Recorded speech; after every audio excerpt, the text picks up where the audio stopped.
भारत में लागू होगा शरिया कानून। शरिया कानून से लगेगी पूरी तरह से रेप जैसी वारदातों पर रोक। हिंदुस्तान कर रहा है इस्लाम और मुस्लिमों के खिलाफ राजनीति।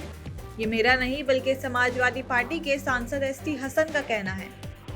मुरादाबाद से सपा सांसद एसटी हसन का कहना है कि 4 लड़के खेतों में ग्रुप में बैठकर पॉर्न देखते हैं और कोई लड़की सामने से गुजरती है तो उसका रेप कर देते हैं।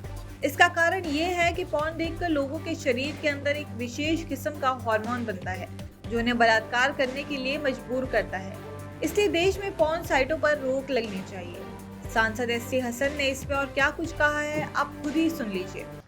देखिए, जिन देशों की बहुत ज़्यादा आबादी है तो ऐसा तो है नहीं कि वहाँ पे मुसलसल रेप भी हो रहा हो। हम इससे एग्री नहीं करते। असल में हम ये जानते हैं कि क्यों कानून में कहीं ना कहीं कोई कमी है। जो रेप की घटनाएं होती हैं उनके ऊपर कैपिटल पनिशमेंट होना चाहिए। और अगर मैं ये कहता हूँ कि शरीयत का कानून लागू होना चाहिए तो बहुत से लोग एक बार ही उछल जाएंगे क्योंकि इस्लामी फोबिया है उन लोगों को।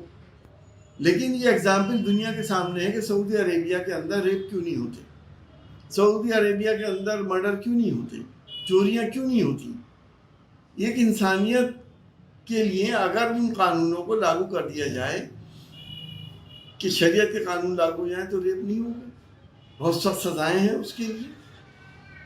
दूसरा ये कि जो इग्नोरेंस है यहाँ पर, इन कानूनों का भी लोग मिसयूज कर लेते हैं। हम ये कहते हैं कि कानून सख्त से सख्त हो लेकिन मिसयूज ना हो। जिस तरह से आज हम देख रहे हैं 376 का मिसयूज कितना ज़्यादा हो रहा है।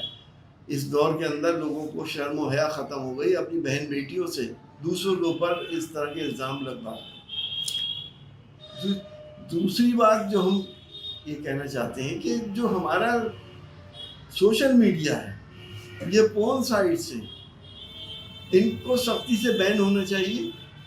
जवान लड़के जब इन चीज़ों को देखते हैं, गंदी फिल्में देखते हैं, तो बॉडी का एक फिजियोलॉजी है, एक हार्मोन बहुत बढ़ जाता है। टेस्टोस्टेरोन बढ़ने के बाद वो इंसान को मजबूर करता है इस एक्ट को करने के लिए। उसको भी साइटें, ऐसी गंदी साइटें सब बंद होनी चाहिए। आप मानते हैं सोशल मीडिया का भी हाथ है? यकीनी तौर पर ये पोर्न साइट्स की और बहुत बड़ा हाथ है।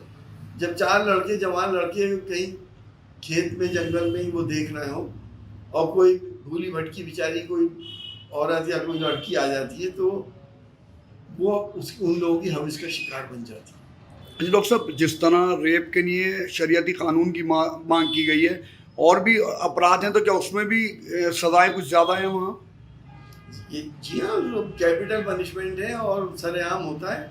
अगर किसी ने किसी को कत्ल करा है तो बहुत जल्द फैसले होते हैं। वहाँ के कानून ऐसे कि आदमी कन्फेस खुद कर लेता है कि हाँ मुझसे गलती हो गई। आम चौराहे पे लाकर जो नमाज के बाद जुमे की उसका जुर्म पढ़ा जाता है और उसकी गर्दन काट दी जाती है सबके सामने। जब ये मंजर इंसान देखता है तो रूह कांप जाती है। वो वसीयत कर देता है, सबको समझा देता है कि ये इस तरह की हरकत कभी जिंदगी में करना है। ये था सांसद जी का बयान। हालांकि असदुद्दीन ओवैसी पार्टी एआईएमआईएम ने इस पर अब बड़ा हमला बोला है। एआईएमआईएम के प्रवक्ता मोहम्मद फरहान ने सोमवार 2 अक्टूबर को कहा कि एसटी हसन ऐसे बयानों से हिंदुओं को बरगला कर बीजेपी को जिताने का काम करना चाहते हैं। गौरतलब है कि सपा सांसद एसटी हसन ने रेप की बढ़ती घटनाओं के लिए सोशल मीडिया और पोर्न साइट को जिम्मेदार ठहराया है। उन्होंने इस पर पाबंदी लगाए जाने और सऊदी अरब की तर्ज पर शरिया कानून लगाए जाने की मांग की है। सपा सांसद ने कहा था कि ऐसे मामलों में इस्लामी कानून के मुताबिक सजा देनी चाहिए ताकि ऐसी घटनाओं पर रोक लगे। इसके बाद मोहम्मद फरहान ने सपा सांसद से तीखे सवाल किए हैं कि 2012 से 2017 तक प्रदेश में समाजवादी पार्टी की ही सरकार थी। उस वक्त हर वर्ष 3264 बलात्कार हुआ करते थे। उस वक्त भी सपा सांसद ने शरिया कानून की मांग नहीं की।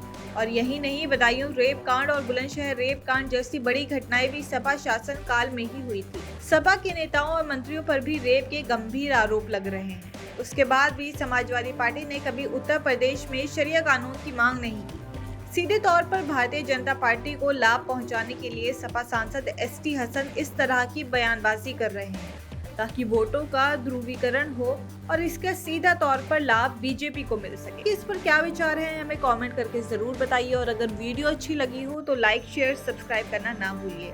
तमाम बड़ी खबरों के लिए देखते रहिए VK news. VK news Uttar Pradesh Uttarakhand, सच का सारथी।